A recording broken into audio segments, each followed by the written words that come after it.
Hello everyone. मैं राजेश भंडारी आप सबका स्वागत करता हूं अपने चैनल इलेक्ट्रिकल अड्डा में।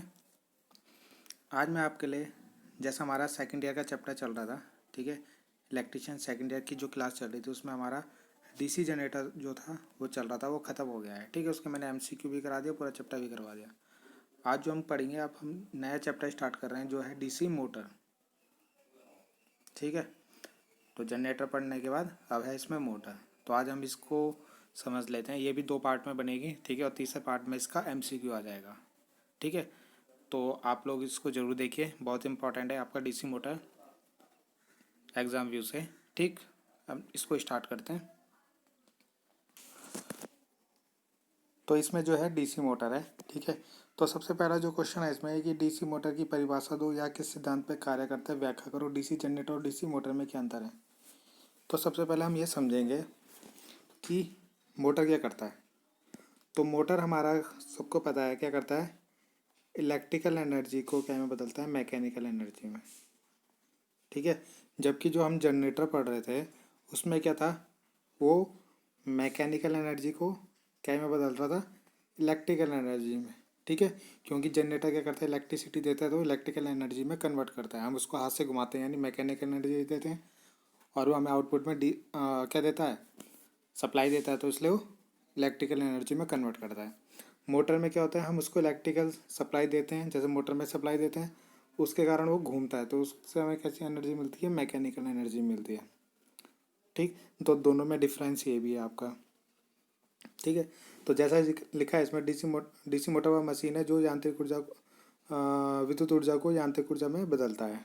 ठीक है, बाकी डीसी मोटर, अगर आप डीसी मोटर और एक डीसी जनरेटर को लेंगे, ठीक है, तो उनका कंस्ट्रक्शन बिल्कुल सेम होता है। अगर उसको आप देखोगे तो दोनों सेम होता है, सेम कंपोनेंट होता है। उसमें भी फील्ड होता है, आर्मेचर होता है, कम्यूटेटर होता है, ब्रश होता है।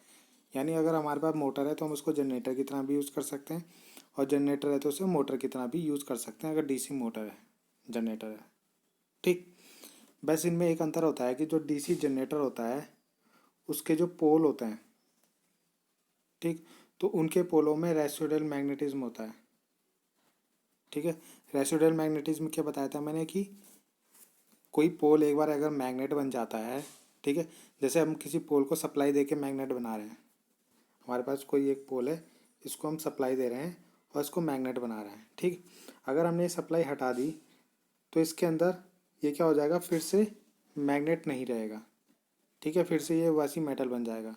यानी जो इलेक्ट्रोमैग्नेट होते हैं वो क्या होते हैं, एक बार उनको सप्लाई दो मैग्नेट बन जाते हैं, जैसे ही सप्लाई हटाओ तो फिर से वो मैग्नेट नहीं रहते हैं। मगर क्या होता है, उनके अंदर थोड़ा बहुत मैग्नेट बच जाता है। ठीक, तो उसी मैग्नेट को बोलते हैं रेसिडुअल मैग्नेटिज्म। जो उसके अंदर थोड़ा बहुत मैग्नेट रह जाता है उसी को रेसिडुअल मैग्नेटिज्म बोलते हैं। वो आपके जनरेटर के अंदर होता है, मोटर के अंदर नहीं होता है, और नहीं होना भी नहीं चाहिए। ठीक, तो ये दोनों डिफरेंस है इनमें। बाकी जो ये जनरेटर है वो आपका इलेक्ट्रोमैग्नेटिक इंडक्शन के सिद्धांत पे करता है।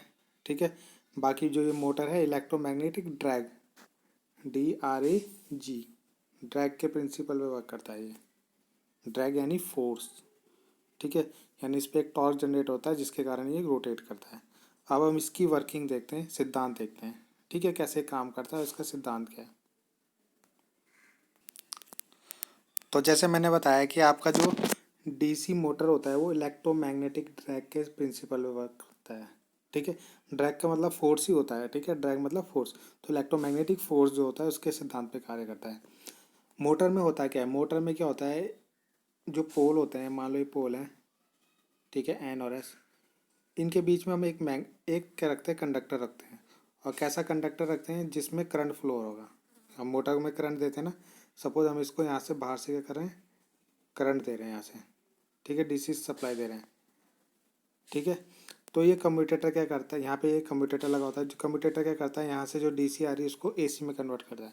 मोटर में कम्यूटेटर डीसी को एसी में करता है, और जनरेटर में एसी को डीसी में। ठीक, तो ये एसी करंट जब इस कंडक्टर के अंदर जाती है, चालक के अंदर जाती है, ठीक है, तो क्या होता है, जब भी हम किसी धारावाही चालक को किसी चुंबक के बीच पे रखते हैं तो उस पर बल कार्य करता है। तो ये जो चालक है हमारा, ये वाला, ठीक है, ये जो चालक है, ठीक, ये जो चालक है इस पर करंट फ्लो हो रहा है तो धारावाही चालक हो गए क्योंकि हमने बाहर से सप्लाई दे रखी। और ये हमारे मैग्नेट हो गए। तो हमने जब इसको चालक को मैग्नेट के बीच में रखा तो इस पर एक फोर्स लगता है इस चालक पे। तो इस फोर्स जो इस पे लगता है उसके कारण ये क्या करता है, घूमने लग जाता है, रोटेट करने लग जाता है। तो यही हमारा मोटर का सिद्धांत है। मोटर में भी यही होता है। उसके दोनों और एक पोल होते हैं, उनके बीच में एक क्या होता है, आर्मेचर होता है आपका। ठीक है, आर्मेचर बोल लो या कंडक्टर बोल लो। तो ये पोल आर्मेचर में जब हम करंट देते हैं, बाहर से हम सप्लाई देते हैं, तो क्या होता है, करंट जब उस आर्मेचर में जाता है तो उसके चार दोनों ओर मैग्नेट होते हैं। तो मैग्नेट क्या करते हैं, उस चालक पे क्या करते हैं, फोर्स लगाते हैं, जिसके कारण वो आर्मेचर आपका घूमने लग जाता है। तो आपको दिखता होगा मोटर क्या होती है, रोटेट करती रहती है, घूमती है। ठीक है, तो यही इसका सिद्धांत है, प्रिंसिपल है।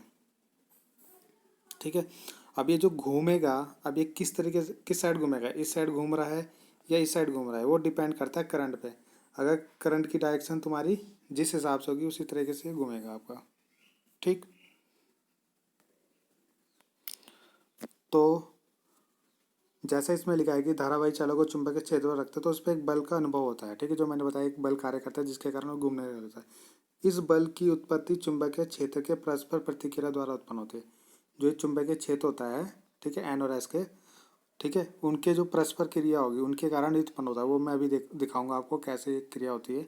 ठीक, तो इस बल की दिशा हम फ्लेमिंग के बाएं हाथ के नियम से निकालते हैं। तो ये आपको याद होना चाहिए, जो ये बल की दिशा हम निकालते हैं वो फ्लेमिंग के बाएं हाथ के नियम से निकालते हैं इसमें, यानी ये किस साइड घूमेगा वो हमारा निकालेंगे फ्लेमिंग के बाएं हाथ के नियम से निकालेंगे। ठीक है, जो ये बल का फॉर्मूला है, ये फॉर्मूला होता है F=BIL। आई यहाँ पे करंट है, बी इसमें फ्लक्स डेंसिटी है, और एल है चुंबकीय चालक की लंबाई, यानी वो जो चालक हमने बीच में यूज़ कर रखा है उसकी लंबाई क्या है। ठीक, अब मैं इसको एक एग्जांपल के थ्रू समझाता हूँ कि इसमें जो फोर्स लगता है वो कैसे लगता है। जब भी हम मैंने बताया कि हम मैग्नेट के बीच में चालक को रखते हैं तो उस पर फोर्स लगता है, और फोर्स लगता कैसे देखते हैं अभी। तो यहाँ पे देखो, ये दो डायग्राम देखो, इसको समझो पहले। इसमें क्या है, ये माइनस दिखा रहा है यहाँ पे बीच में, आपको दिख रहा होगा माइनस। ठीक, ये जो बीच में दिखा है ये माइनस लगा है। ठीक है, ये प्लस है, फिर से ये माइनस है, ये प्लस है। ये दो डायग्राम एक ही है आपके। ठीक है, तो इसको देखते हैं क्या हो रहा है इसमें। देखो, जो माइनस वाला है उस पे जो इसके जो घूमने की दिशा बता रही है, इसमें माइनस का मतलब होता है आपका कि करंट क्या आ रही है, बाहर आ रही है। जैसे कंडक्टर है आपका, ठीक है, तो एक कंडक्टर में क्या होती है, करंट बाहर आ रही है, जैसे इस वाले में। ठीक, ये बाहर आ रही है साइड। और प्लस का मतलब है करंट अंदर जा रही है, तो ये मान लो प्लस, ये प्लस है, ये माइनस है। ठीक, तो माइनस का मतलब है कि करंट क्या आ रही है, बाहर आ रही है। अब इस वाले प्लस का मतलब है कि करंट कहाँ जा रही है, अंदर जा रही है। तो जो माइनस वाला है उसमें इस जो इसमें मैग्नेटिक फील्ड बन रहा है वो इसकी डायरेक्शन ऐसी है, या करंट की जो बोलो ऐसे जा रहे हैं। ठीक, और जो प्लस वाला है उसमें देखो करंट की डायरेक्शन उल्टी हो जाएगी, उसमें ऐसे बना रखा होगा, देखो। ठीक है, अंदर गोले के अंदर देखना, मैं इसको जूम कर देता हूँ। ठीक है, तो इस वाले में देखो जो करंट की डायरेक्शन है वो ऐसे बनाई है, इस वाले में ऐसे बनाई है। ठीक है, ऐसे। ठीक, तो ठीक है, आया समझ में, इसमें ऐसे बनाई है और इसमें ऐसे बनाई है। अब देखो यहाँ ऊपर की साइड क्या हो रहा है, एक जो मेन मैग्नेटिक फील्ड है वो तो हमारा ऐसे जा रहा है, जो ये वाले जा रहे हैं ऊपर वाले। ठीक, और जो ये बीच में माइनस वाला है वो भी ऐसे जा रहा है। यानी यहाँ पे दोनों जो मैग्नेट हैं वो आपस में क्या हो रहे हैं, एक दूसरे की हेल्प कर रहे हैं। जबकि नीचे वाली साइड देखना, नीचे वाली साइड देखो यहाँ पे, नीचे वाली साइड में क्या हो रहा है, नीचे वाली साइड में आपका हो रहा है कि माइनस वाले में ऐसे आ रहा है, और जो ये मेन पोल वाले हैं वो ऐसे जा रहे हैं, यानी यहाँ पे एक दूसरे के अपोजिट हैं। तो इसका मतलब यहाँ पे फ्लक्स कम हो जाएगा। देखो यहाँ पे फ्लक्स कम हो गया, यहाँ ऊपर बढ़ गया, क्योंकि यहाँ पे दोनों एक ही साइड में जा रहे हैं तो ऊपर बढ़ गया और नीचे कम हो गया। सेम टू सेम यहाँ भी होगा, यहाँ ऊपर की तरफ एक दूसरे के अपोजिट हैं। ठीक, यहाँ पे ऊपर एक दूसरे के अपोजिट है और यहाँ पे एक दूसरे के साथ हैं। ठीक है, तो यहाँ पे तुम्हें दिख रहा होगा प्लस वाले में भी ऐसे जा रहा है नीचे, और ये वाले भी एन वाले भी ऐसे जा रहे हैं, तो यहाँ ज़्यादा हो गया। तो क्या होगा, इससे क्या हो गया, एक साइड ज़्यादा हो गया, एक साइड कम हो गया। हो गए, एक साइड ज़्यादा हो गया एक साइड कम हो गया, तो क्या होगा आपका फोर्स लगेगा, जिस साइड कम हो गया उस साइड आपका ये फोर्स लग गया, देखो नीचे, और इसमें ऊपर की तरफ कम था तो ऊपर की तरफ फोर्स लगे। तो कहने का मतलब जिस साइड मैग्नेटिक फील्ड कम हो जाता है उस साइड ये घूमना स्टार्ट हो जाता है। ठीक है, तो ये जो कंडक्टर होगा आपका अगर ऐसा है, ये प्लस है ये माइनस है, तो प्लस में ऊपर की तरफ लग जाएगा और माइनस में नीचे की तरफ, तो ये रोटेट ऐसे करेगा, प्लस से माइनस ऐसे घूमेगा गोल। ठीक है, क्लॉकवाइज, तो ऐसे ये घूमता रहेगा आपका। ठीक, तो इस वाले डायग्राम में आप इजी समझ सकते हो, ये माइनस हो गया ये प्लस हो गया, तो माइनस वाले में नीचे की साइड कम हो रहा था, प्लस वाले में ऊपर की साइड, तो ये नीचे कम हो गया ऊपर प्लस, प्लस वाले में कम हो गया, तो ये जो ये घूमेगा तो ये नीचे की तरफ जाएगा ऐसे, और ऊपर वाला हिस्सा ऐसे ऊपर की तरफ, तो ऐसे मतलब ये ऐसे घूमेगा ऐसे ऐसे ऐसे ऐसे आपका ये घूमता रहेगा, और इस पर फोर्स लगता रहेगा और आपका मोटर ऐसे ऐसे गोल गोल गोल गोल करके घूमता रहेगा, यानी फोर्स इस पर ऐसे ही लगता रहेगा हमेशा।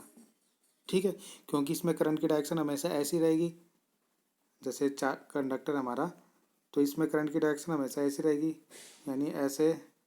ठीक, तो ये भी गोल गोल ऐसे घूमता रहेगा आपका। ठीक है, क्योंकि करंट की डायरेक्शन सेम कौन करता है यहाँ पे, कम्यूटेटर हमेशा ऐसे ही रखता है, चाहे वो कैसे भी घूमता रहे, हमेशा करंट की डायरेक्शन ऐसी रहेगी, तो ये हमेशा ऐसे ही घूमता रहेगा। तो यही मैं समझाना चाह रहा था कि हम किसी पोल के बीच में अगर किसी करंट कैरिंग कंडक्टर को रखते हैं तो क्या होता है, उस पर फोर्स लगता है और वो घूमने लग जाता है, और जो फोर्स लगेगा वो डिपेंड करेगा करंट पे कि करंट की डायरेक्शन क्या है। अगर ऐसे ऊपर, अगर करंट की डायरेक्शन ऐसे है ऊपर से ऐसे नीचे जा रही है तो ऐसे क्लॉकवाइज घूमेगा, और अगर ये उल्टी हो जाए, मतलब ये अब नीचे की तरफ हो जाए और ये ऊपर की तरफ हो जाए, तो ये फिर क्लॉकवाइज घूमने लग जाएगा। ठीक है, ऐसे। ठीक है, ये फ्लेमिंग के बाएं हाथ के जो रूल है उससे हम इसे निकालते हैं। तो अभी ये वीडियो में मैं दिखा नहीं सकता कैसे लगाते हैं, अगर ये वैसी अगर वैसी वीडियो बनाता मैं तो उस पर मैं अपने अपने हाथ से आपको ये समझा देता। ठीक है, तो इसको आप अपने दिमाग से लगा के देख लेना। ठीक, फ्लेमिंग के बाएं हाथ का नियम। अब आगे इसको समझते हैं। अब इतना तो आपको समझ में आ गया होगा कि ये मोटर घूमता कैसे है। ठीक है, तो ये पोल क्या करते हैं, पोल से क्या होगा, फोर्स लगेगा इसमें, मतलब पोल के जो मैग्नेटिक फील्ड होगा उससे फोर्स लगेगा जिसके कारण वो घूमने लग जाएगा। ठीक है, उसी को हम इलेक्ट्रोमैग्नेटिक ड्रैग बोलते हैं।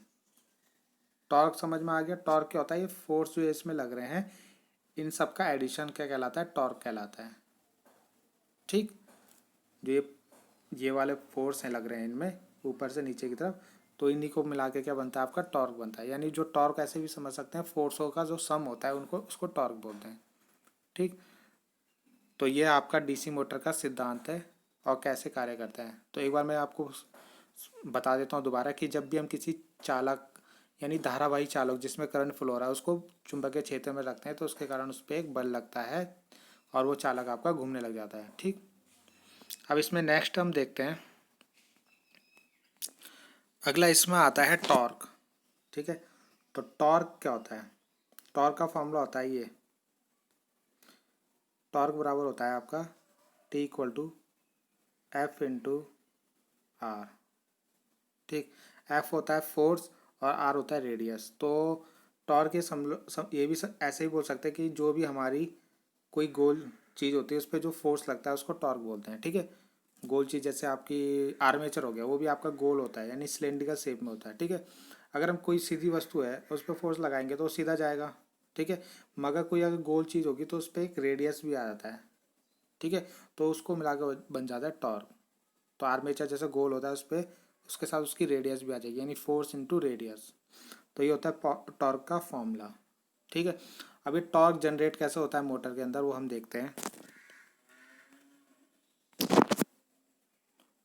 तो टॉर्क को हम इस डायग्राम के थ्रू समझ सकते हैं, जैसे इसने डायग्राम दिया है, बहुत अच्छा डायग्राम दिया है इसने पेपर में, बुक में। ठीक है, इसमें क्या हो रहा है आपका, इसको अगर हम समझे तो ये जो पहला डायग्राम देखेंगे हम ये वाला, तो इसमें क्या है, ये एन पोल हो गया आपका। ठीक है, इधर एस पोल होगा कहीं इधर। ठीक, तो एन पोल से एस पोल की तरफ ये जो लाइन जा रही है मैग्नेटिक फील्ड लाइन, इसके बीच में देखो ये आर्मेचर है, ये गोल सा जो है। ठीक, इसके अंदर के रखे हुए कंडक्टर रखे हुए ये गोल गोल। तो जब इन कंडक्टर में कोई करंट नहीं है, मतलब हमने मोटर को अभी कोई करंट नहीं दी है, तो ये जो लाइन होती है सीधी जाती रहती है आपकी ऐसे ऐसे। ठीक है, मोटर में अभी हमने कोई करंट नहीं दी है, मोटर अभी आपकी ऑफ पोजीशन में है, ये समझ लो अभी, ठीक है। अब क्या हुआ, हमने मोटर को करंट दी, तो मोटर में करंट दी तो हमने ये देखो इसको प्लस ले लिया, यहाँ गोल गोल जो हमने अभी लिए थे प्लस प्लस ले लिया, ठीक है। अब आपको पता है जब भी किसी चालक में करंट फ्लो होता है तो वो अपने चारों एक मैग्नेटिक फील्ड बनाता है, तो ऐसे क्या करेगा, वो एक मैग्नेटिक फील्ड बना देगा अपना, ठीक। तो आपको दिख रहा होगा इस डायग्राम में इन्होंने दिखाया है, इसमें देखो प्लस के चारों ओर क्या है, गोल गोल बना रखे हैं, ठीक है। ये गोल गोल यहाँ पे ऐसे ऐसे बना रखे हैं, ठीक है, ऐसे इधर भी। तो क्या होता है, ये जब ये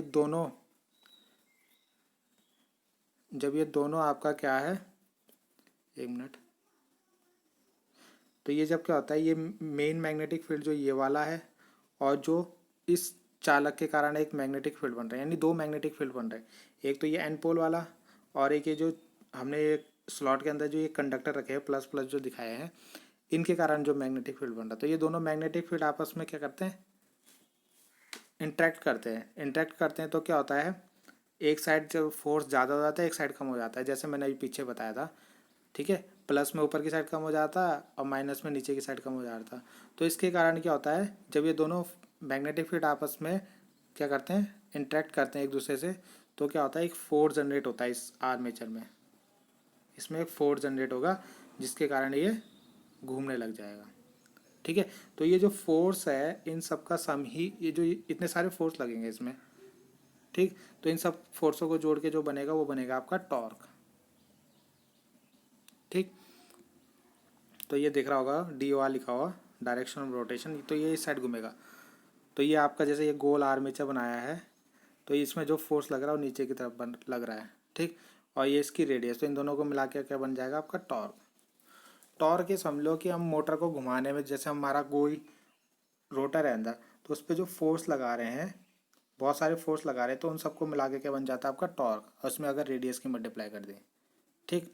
अब टॉर्क भी अब हमारा दो तरीके का होता है, ठीक। तो एक होता है आपका आर्मेचर टॉर्क, ये लिखा है जैसे आर्मेचर टॉर्क, ठीक है। तो आर्मेचर टॉर्क क्या हुआ, आर्मेचर में जो लगता है, ठीक है। आपका आर्मेचर कुछ इस तरीके का होता है, ठीक है, रफली डायग्राम बना रहा हूँ मैं।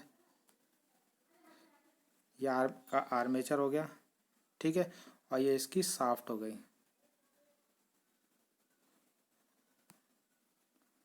ठीक है। और ये दो मैग्नेट के बीच में रखा होता है, एन ऐसे नीचे एस होगा, ठीक। तो आर में जो आपका टॉर्क होता है वो भी दो प्रकार का, वैसे तीन प्रकार का होता है, अभी मैं दो प्रकार का बता रहा हूँ आपका, ठीक है। अभी मैं समझाऊंगा तीसरा कौन सा होता है। तो ये हो गया आपका आर्मेचर वाला हिस्सा और ये हो गया शाफ्ट, ठीक है। तो आर्मेचर में जो टॉर्क लगेगा उसे आर्मेचर टॉर्क बोलेंगे, और ये शाफ्ट में जो टॉर्क लगेगा उसे शाफ्ट टॉर्क बोलेंगे, ठीक है। आर्मेचर में ही शाफ्ट लगी होती है। तो दो तरीके के टॉर्क हो गए आपके, आर्मेचर टॉर्क और शाफ्ट टॉर्क। मैं आपको ये जो है बहुत डीपली बता रहा हूँ ये चीज़ें, ठीक है। तो आप इसको वीडियो को ढंग से देखिएगा, आप अगर आपको एक बार समझ में आ गया ना, तो आप इसको कभी नहीं भूलेंगे, ठीक है। ये मैं आपको गारंटी दे रहा हूँ, इसलिए मैं इसको आपको आराम से पढ़ा रहा हूँ और हर चीज़ पढ़ा रहा हूँ एक एक करके कि ये कहाँ से आया कैसे आया, ठीक। तो टॉर्क का जो फॉर्मूला है उससे तो आप डायरेक्ट याद कर लेना, इसको डेरिवेशन को करके फ़ायदा नहीं है, आपके पास नहीं आता ये, ठीक।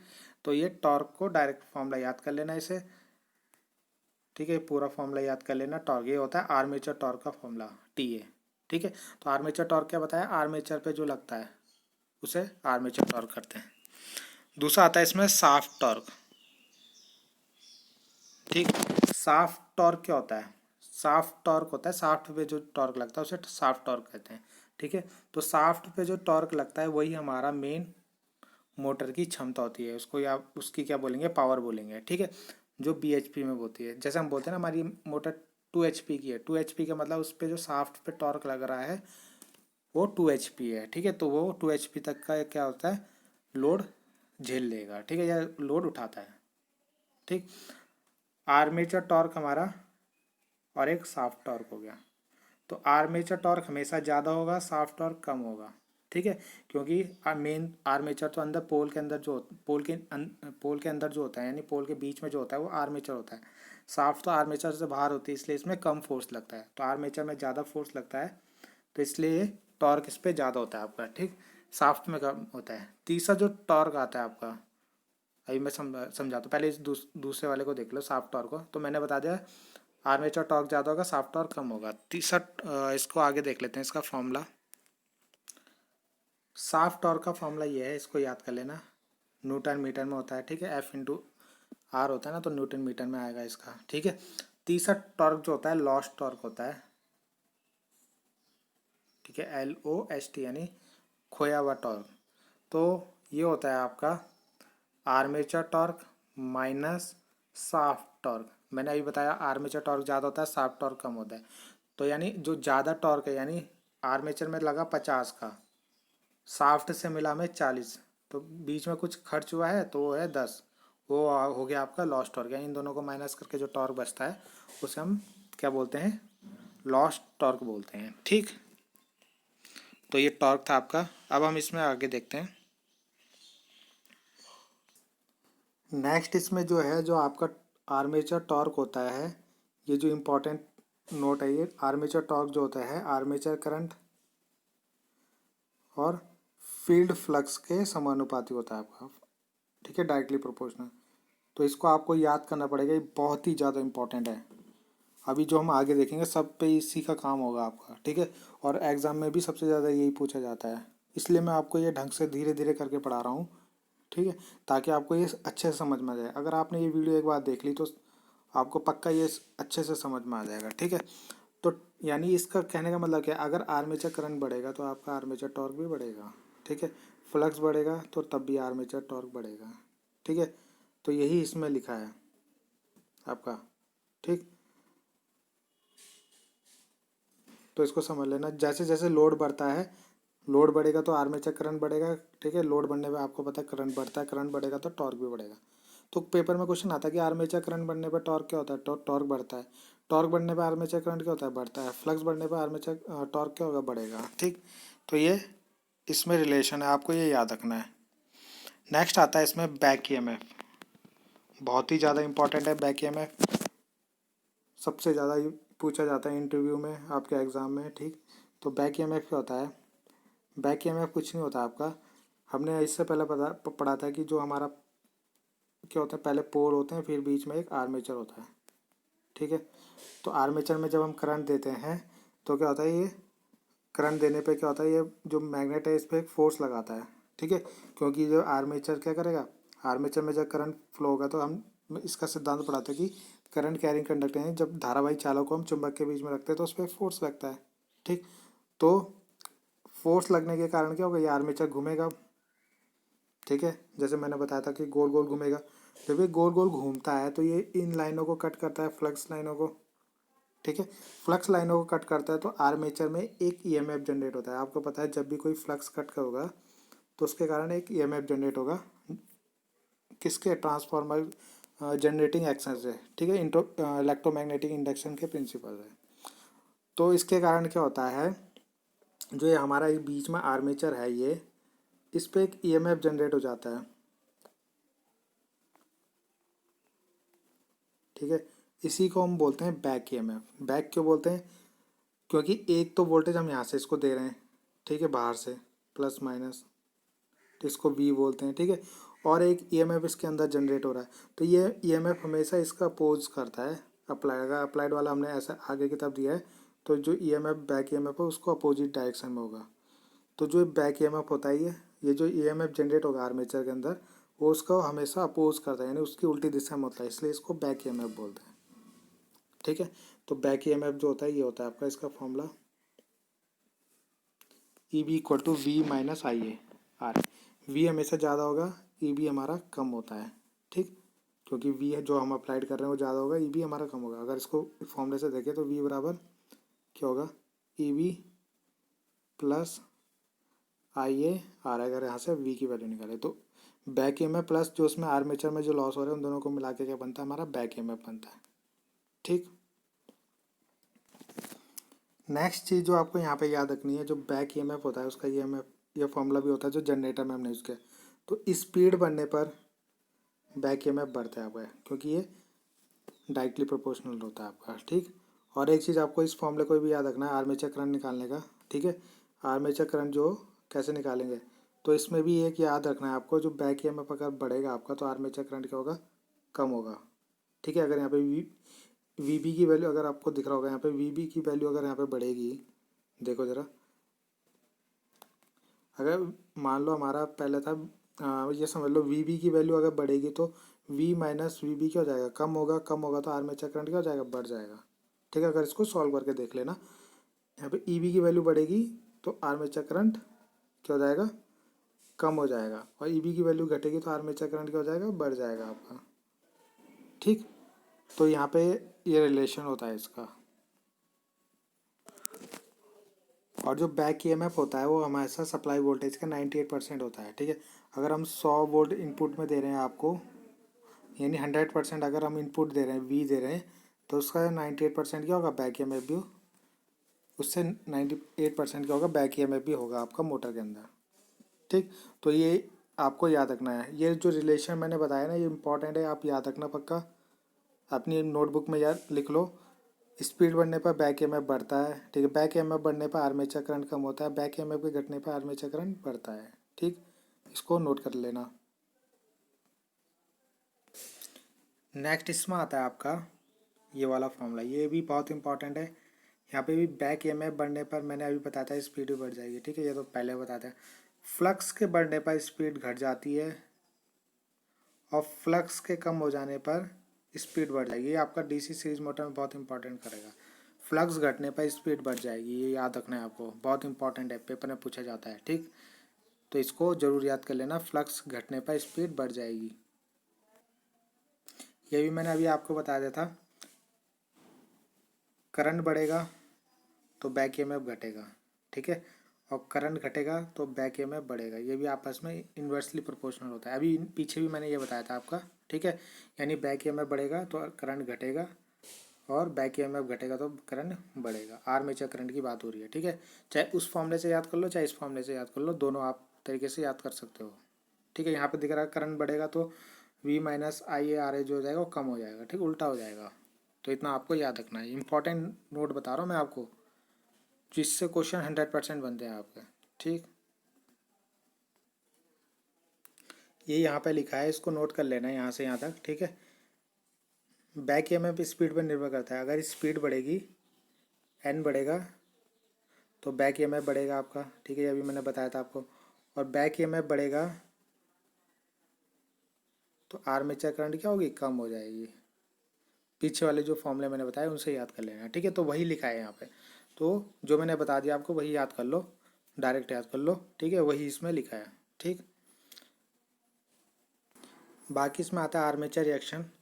तो डीसी मोटर का आर्मेचर रिएक्शन डीसी जनरेटर के जैसा ही होता है। ठीक, बस इसमें जो इसके घूमने की दिशा होती है उल्टी डायरेक्शन में होती है। ठीक है, तो जो एमएनए लाइन उसमें शिफ्ट होती थी वो भी उल्टी दिशा में ही होगा आपका, तो हमें ब्रश भी उल्टी दिशा में शिफ्ट करने पड़ेंगे।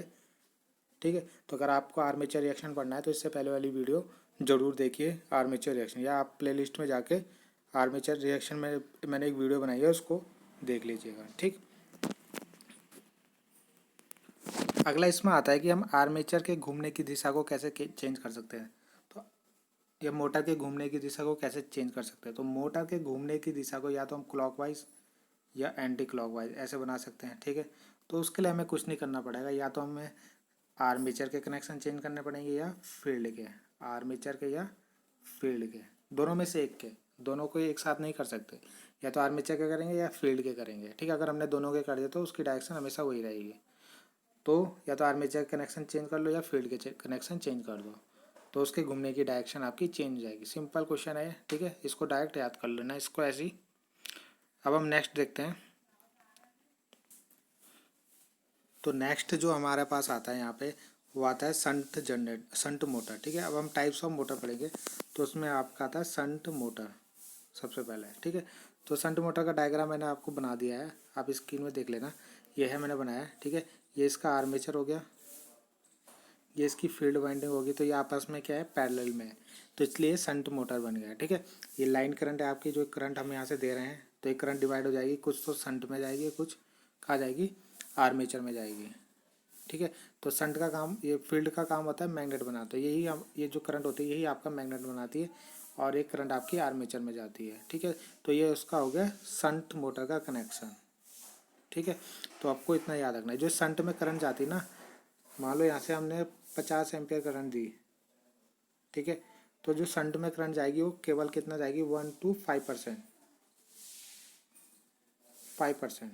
ठीक है, 1 से 5% के बीच ही जाएगी शंट में, बाकी कहाँ जाएगी, आर्मेचर में जाएगी आपको। ठीक है, तो इसको समझ लेते हैं इसमें क्या क्या होता है। तो जो तुम्हारा शंट मोटर होता है उसका डायग्राम मैंने आपको बता दिया कैसा होता है। ठीक है, तो इसमें जो फील्ड वाइंडिंग होती है ना, फील्ड कॉइल, वो हम करते हैं यानी कम मोटी और अधिक प्रतिरोध वाली बनाते हैं। ठीक है, यानी पतली तार होती है और जिसका रेजिस्टेंस ज़्यादा होता है, और लंबाई क्या होती है, ज़्यादा होती है। ठीक है, यानी मोटे तार की और लंबाई ज़्यादा होगी उसकी। ठीक है, यानी टर्न ज़्यादा होंगे उसके। तो इस तरह की ये वाइंडिंग होती है आपकी शंट वाइंडिंग इसमें, शंट मोटर में। ठीक है, बाकी इसमें ये मैंने बता दिया फुल लोड करंट का 1 to 5% जाता है आपके शंट वाइंडिंग में।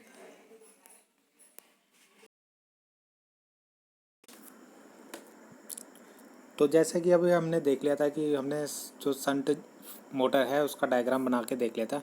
उसके बाद मैंने यहाँ पे कुछ फॉर्मूले लिखे हैं जो बहुत इंपॉर्टेंट है आपके लिए, आप ज़रूर इसको नोट कर लेना। ठीक है, आपको अगर ये डीसी मोटर और सीरीज मोटर इनके बारे में अगर ढंग से समझना है तो ये फॉर्मूले काम आएंगे।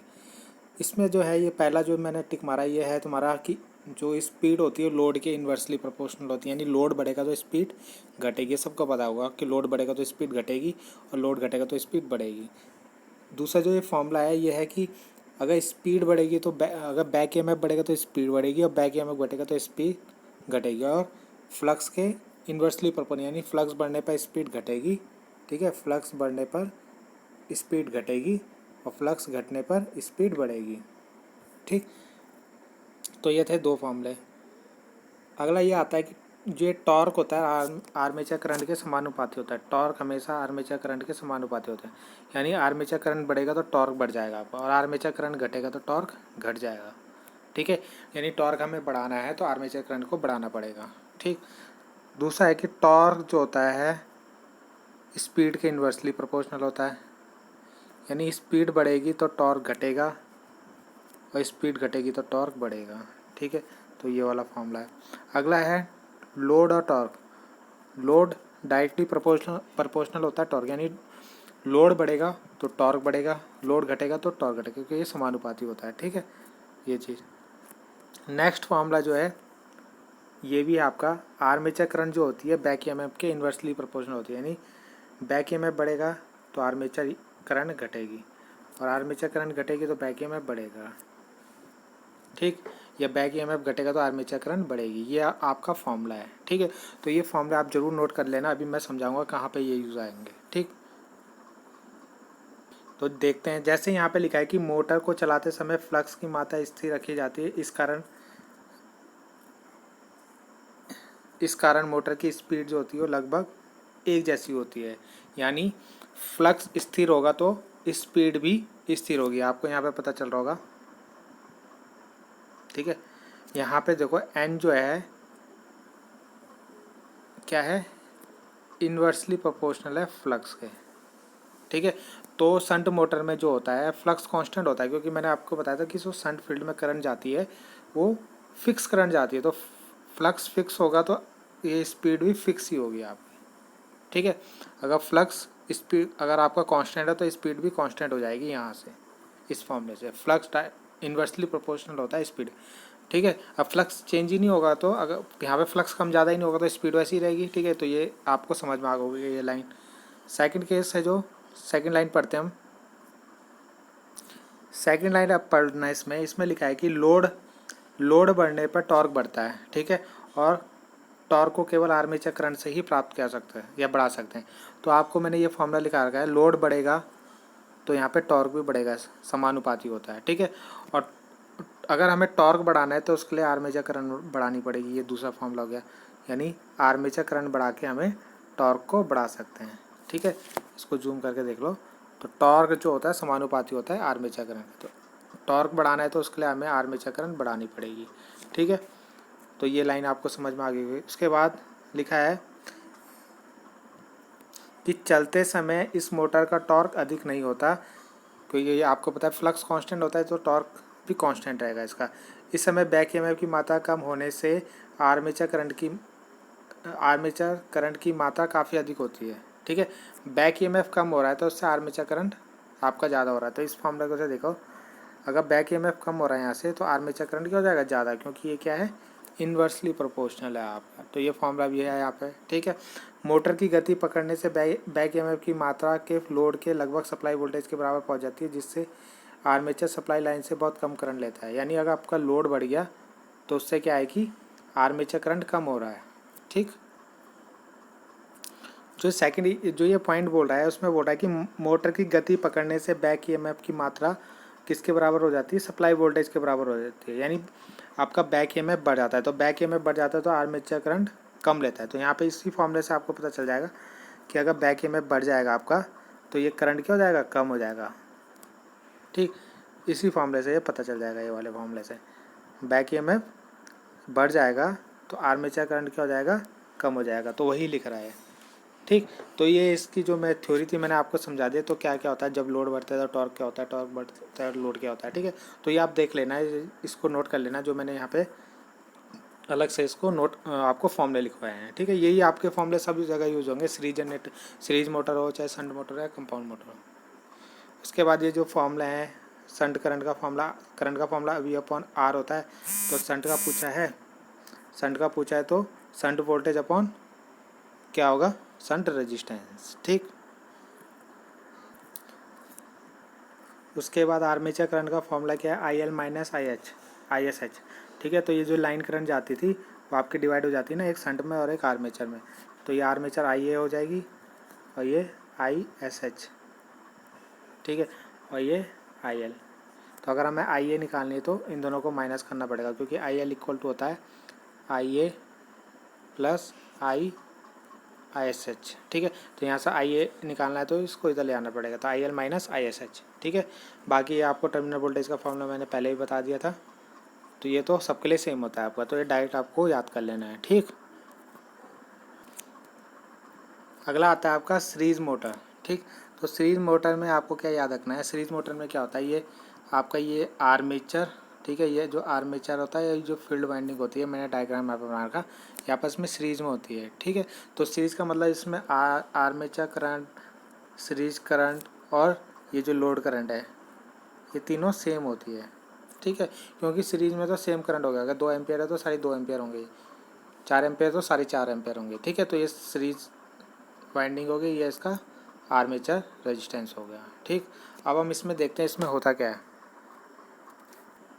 बाकी जो सीरीज वाइंडिंग के सीरीज मोटर में जो हम वाइंडिंग करते हैं, सीरीज वाइंडिंग वो कैसी होती है, मोटे तार की होती है और कम टर्न की होती है। एक तो ये याद रखना है आपको। ठीक है, तो मोटे तार और कम टर्न की होती है। तो मोटे तार होगा, इसका मतलब उसका रेजिस्टेंस कैसा होगा, उसका रेजिस्टेंस होगा कम। ठीक है, जिसका एरिया ज़्यादा होता है उसका रेजिस्टेंस कम होता है। फिर आगे और बोल रहा है कि इस प्रकार आर्मेचर तथा फील्ड वाइंडिंग में से एक ही मात्रा का करंट गुजरेगा। ये मैंने आपको बता दिया, तीनों करंट सेम होती है, चाहे आर्मेचर करंट हो, चाहे सीरीज करंट हो, चाहे लाइन करंट हो। फील्ड करंट की मात्रा लोड करंट के साथ घटेगी बढ़ेगी। ठीक है, तो जैसे आपका लोड बढ़ेगा, यहाँ पे इस फॉर्मूले को देखो यहाँ पे।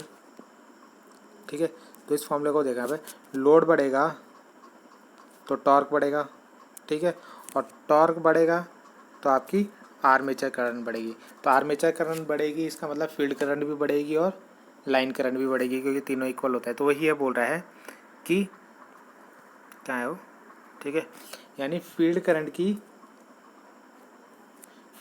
यहाँ पे लिख रहा है ना, फील्ड करंट की मात्रा लोड करंट के साथ साथ घटेगी बढ़ेगी। ठीक है, यानी लोड जिस हिसाब से होगा उसी हिसाब से आपकी फील्ड करंट और कौन सी फील्ड करंट भी चेंज होगी। ठीक है, तो मैंने आपको बताया क्योंकि आपस में इक्वल होते हैं। लोड बढ़ने से इसकी स्पीड घटती जाएगी। ठीक है, तो आपको पता है लोड जो होता है, लोड बढ़ेगा तो टॉर्क बढ़ेगा। ठीक है, यहाँ पे देखो, लोड बढ़ेगा तो टॉर्क बढ़ेगा, और टॉर्क बढ़ेगा तो ये भी है आपका, लोड बढ़ने से स्पीड घटती है, ये फॉर्मूला भी है। देखो, लोड बढ़ेगा तो स्पीड घट जाएगी, ये भी यहाँ पे लिखा है। ठीक है, जो फॉर्मूला मैंने लिखा है वही यूज़ हो रहे होंगे हर जगह। ठीक, अगला है कि फील्ड करंट बढ़ने के कारण टॉर्क बढ़ जाता है। ठीक है, तो आपको पता है करंट बढ़ेगी, यहाँ पे देखो करंट बढ़ेगी तो टॉर्क भी बढ़ेगा, इस वाले फॉर्मूले से लिखा है, ठीक है। फील्ड करंट बढ़ने के कारण टॉर्क बढ़ जाता है, लोड के घट जाने से करंट बढ़ जाएगा और लोड के घटने से करंट बढ़ जाएगा। बाकी लोड के घट जाने से कहाँ पे था मैं, ठीक है। तो हाँ ये हो गया था ना, फील्ड करंट, लोड बढ़ने से इसकी स्पीड घट जाएगी, लोड बढ़ने से स्पीड घट जाएगी और फील्ड करंट बढ़ने के कारण टॉर्क बढ़ जाएगा और करंट बढ़ेगा तो टॉर्क भी आपका इंक्रीज हो जाएगा, ठीक है। तो इसी प्रकार मोटर की स्पीड भी अधिक से अधिक होने का प्रयास करेगी। इस प्रकार मोटर को बिना लोड के, तो मोटर को कभी बिना लोड के नहीं चलाना चाहिए सीरीज मोटर, क्यों, ठीक है। अगर हम बिना लोड के चलाएंगे तो क्या होगा, ठीक है, बिना लोड के चलाएंगे तो इसकी स्पीड हाई हो जाएगी, क्यों, क्योंकि आपको पता है, क्योंकि करंट कम हो जाएगा, ठीक है, क्योंकि स्पीड जो होती है डायरेक्टली इन्वर्सली प्रोपोर्शनल होती है फ्लक्स के, ठीक है। बिना लोड के चलाएंगे तो करंट जीरो हो जाएगी, ठीक है, चाहे फील्ड करंट हो चाहे आर्मेचर करंट, सीरीज में सब सेम होते हैं। फील्ड करंट जीरो हो जाएगी तो फ्लक्स जीरो हो जाएगा, फ्लक्स जीरो हो जाएगा तो स्पीड क्या हो जाएगी, इन्फिनिटी, यानी इसकी स्पीड बहुत हाई हो जाएगी और हाई हो जाएगी तो ये डेंजरस है मान लें, ठीक। तो ये खतरा हो जाता है अगर बिना लोड के इसको स्टार्ट कर दिया तो इसकी स्पीड बहुत हाई हो जाती है, ठीक है। तो सीरीज मोटर का हमेशा लोड के साथ स्टार्ट करते हैं। तो ये था सीरीज मोटर के बारे में। अब देखते हैं हम कंपाउंड मोटर के बारे में। नेक्स्ट जो आता है इसमें सीरीज मोटर के यूज़। तो सीरीज मोटर का उपयोग गाड़ियों में, क्रेनों में, ट्रॉलियों, पंखों में यूज़ किया जाता है, जहाँ पे हमें क्या होता है, ज़्यादा टॉर्क की ज़रूरत पड़ती है, क्योंकि इसका टॉर्क बहुत हाई होता है, इसकी स्पीड भी बहुत हाई होती है, ठीक है। वहाँ पे इसका यूज़ किया जाता है, इसकी स्पीड हाई होती है आपकी, ठीक है। अगला आता है कंपाउंड मोटर। तो यूज़ आपने देख लिए होंगे, ठीक है, गाड़ियों, क्रेनों, ट्रॉले में, और इसके ट्रेन में भी इसका यूज़ होता है इस मोटर का, ठीक। अगला आता है इसमें कंपाउंड मोटर। कंपाउंड मोटर क्या होती है, सीरीज मोटर और शंट मोटर को मिला के बनाई जाती है, ठीक है। तो इसमें ये 4 तरीके की, long shunt, cumulative, short shunt, cumulative, ठीक है। Long shunt differential compound motor, short shunt differential compound motor, ठीक है। तो सबसे पहले हम लॉन्ग शंट देख लेते हैं। शॉर्ट शंट क्या होता है, लॉन्ग शंट होता है कि अगर हमारा जैसे ये आर्मेचर है और जो ये सीरीज वाइंडिंग है, उसमें जो शंट वाइंडिंग होगी वो पूरे के उसमें होगी, तो ये हो गया आपका लॉन्ग शंट। और आपकी अगर शंट वाइंडिंग जो केवल आर्मेचर के पैरेलल में है तो वो हो गई शॉर्ट शंट। अब इसमें कम्युलेटिव भी आता है, cumulative long shunt, cumulative short shunt, जैसे ये है long shunt cumulative, short shunt cumulative, ठीक है। तो कम्युलेटिव में क्या होता है कि इसके द्वारा बनाया गया फ्लक्स शंट वाइंडिंग के द्वारा, ठीक है, और इस वाली वाइंडिंग के द्वारा बनाया गया फ्लक्स ∅2 अगर आपस में ऐड हो रहा है, आपस में ऐड होगा, प्लस होगा, ठीक है, तो वो हो जाएगा आपका कम्युलेटिव। और दोनों अगर क्या हो रहे हैं, अगर दोनों क्या हो रहे होंगे, माइनस हो रहे होंगे, तो वो डिफरेंशियल हो जाएगा। तो इस वाले में भी ये दोनों ऐड हो जाएंगे, क्योंकि दोनों कम्युलेटिव है ना, एक लॉन्ग है एक शॉर्ट है, तो इसमें भी फ्लक्स दोनों का ऐड हो जाएगा। इस तरीके से इसकी वाइंडिंग करते हैं, ठीक है, कि इन दोनों में करंट की डायरेक्शन सेम रहे, जैसे इसमें दिखा के नीचे, इसमें भी नीचे, तो इन दोनों का जो फ्लक्स होगा वो ऐड हो जाएगा, ठीक है। तो ये long shunt cumulative, short shunt cumulative हो गया, ठीक। तो इस प्रकार की मोटर का यूज़ वहाँ पे किया जाता है जहाँ पे लोड हमारा कभी घटता है कभी बढ़ता है, वहाँ पे ये मोटर अच्छे से काम करती है, ठीक है। जहाँ अचानक लोड घटता बढ़ता हो वहाँ इस मशीन का यूज़ किया जाता है। जैसे टूलों में, रोलिंग मिलों में, एलिवेटर तथा खानों में इसका उपयोग क्या करते हैं, ठीक है। और लोड पे स्टार्टिंग टॉर्क इसका बढ़ जाता है, ठीक है। आवश्यकता पड़ने पर स्पीड भी घट जाती है, जैसे हमें स्पीड कम करनी है तो कम कर सकते हैं, ज़्यादा करनी है तो ज़्यादा कर सकते हैं लोड के हिसाब से, ठीक। तो वहाँ पे इसका यूज़ किया जाता है। अब आता है लॉन्ग शंट डिफरेंशियल और शॉर्ट शंट डिफरेंशियल। तो इनके हम डायग्राम देख लेते हैं। तो इसमें आपका लॉन्ग शंट डिफरेंशियल और शॉर्ट शंट डिफरेंशियल का डायग्राम है, ठीक है। डिफरेंशियल में मैंने बताया कि अगर इस वाइंडिंग के द्वारा बनाया गया फ्लक्स ∅1 और इस वाली वाइंडिंग के द्वारा बनाया गया फ्लक्स ∅2 अगर माइनस हो रहा है तो डिफरेंशियल हो जाएगा। तो देखो इन दोनों में देखो करंट की डायरेक्शन चेंज है, 5 1 वाले में नीचे की तरफ है और 5 2 वाले में ऊपर की तरफ है। वैसे ही इस वाले में भी नीचे की तरफ है एक में और एक में ऊपर की तरफ है। तो इन दोनों से जो फ्लक्स बनेगा, चाहे वो लॉन्ग शंट हो चाहे शॉर्ट शंट हो, दोनों का क्या होगा, माइनस होगा फ्लक्स। तो इस प्रकार की मोटर का यूज़ बहुत कम करते हैं क्योंकि इनकी स्पीड बहुत हाई हो जाती है, क्योंकि फ्लक्स घट रहा है तो इन स्पीड जो होता है इन्वर्सली प्रोपोर्शनल होता है फ्लक्स के। तो फ्लक्स घटेगा तो स्पीड हाई हो जाएगी, ठीक है। तो इस सीरीज मोटर जैसी हो जाती है बहुत हाई, ठीक है, उससे भी ज़्यादा हाई हो जाती है, इसलिए इसको यूज़ कम करते हैं हम। तो ये था आज के लिए। तो ये मैंने बहुत आपको इसको समझा दिया है, ठीक है। ये बहुत इंपॉर्टेंट है आपके एग्ज़ाम व्यू से, चाहे आप कोई से भी एग्ज़ाम दे रहे हो, कॉम्पिटिटिव एग्ज़ाम दे रहे हो, क्लास के जो आपके कॉलेज के एग्ज़ाम हो रहे हो, ठीक है। तो इसको मैंने बहुत बेसिक से समझाया। अगर कोई भी आपको कहीं पे भी दिक्कत होती है तो आप कमेंट कीजिएगा प्लीज़, ठीक। और मैं आपको उसका जवाब ज़रूर दूँगा, ठीक है। तो आप बने रहिए, कल मैं इसको आगे कैरी ऑन करता रहूँगा, ठीक है। इसके बाद आपके स्टार्टर आते हैं, इसमें स्पीड कंट्रोल मेथड आते हैं, वो हम इसमें करेंगे, ठीक। उसके बाद फिर इसके ऑब्जेक्टिव क्वेश्चन करेंगे। तो आप इसको ज़रूर करिए, ठीक है। एग्ज़ाम व्यू से बहुत इंपॉर्टेंट है, 1 महीने के अंदर मैं आपको पूरा कोर्स करवाने वाला हूँ, ठीक। तो आप मेरे साथ बने रहिए। Thank you.